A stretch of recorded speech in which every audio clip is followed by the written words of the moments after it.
Hi friends, வாங்க இன்றைக்கி மிகவும் சுவையான வெண்பொங்கல் எப்படி செய்யலாம் அப்படிங்கிறத பார்க்கலாம்.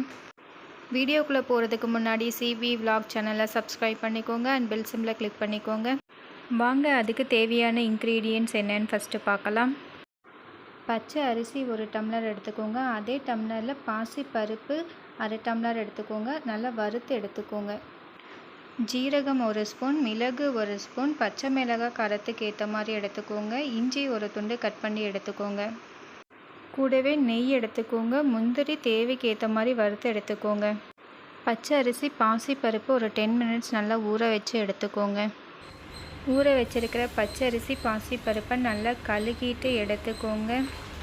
எடுத்து குக்கர் மூடி போட்டு ஸ்டவ்வை ஹை ஃப்ளேமில் வச்சுக்கோங்க.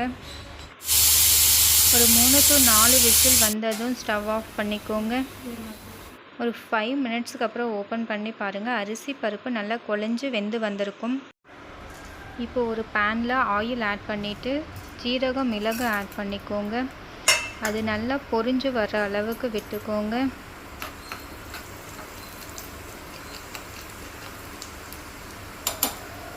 நல்லா பொரிஞ்சதும் கூடவே பச்சை மிளகாய் இஞ்சி ஆட் பண்ணிக்கோங்க.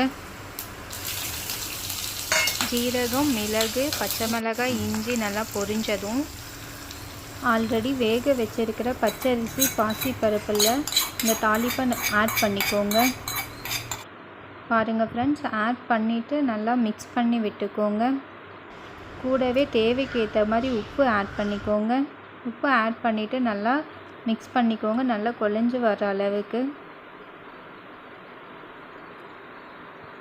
பாருங்கள் ஃப்ரெண்ட்ஸ், இந்த மாதிரி நல்லா மிக்ஸ் பண்ணிக்கோங்க.